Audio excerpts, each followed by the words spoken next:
একসময় জাদুকররা ছিল ক্ষমতাবান, তারা ছিল রাজদরবারের গর্ব।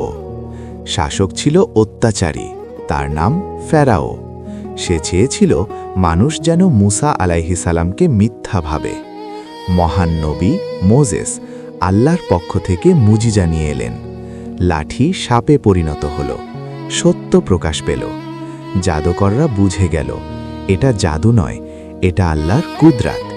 সেই মুহূর্তেই তারা সিজদায় পড়ে গেল।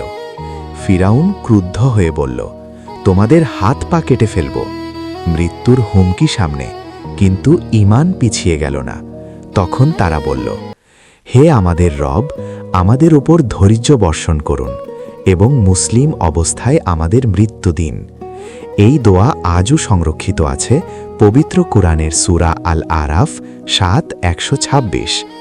জান্নাতের দোয়া, রব্বানা আফরিগ আলাইনা সবরান ওয়া তাওয়াফানা মুসলিমিন।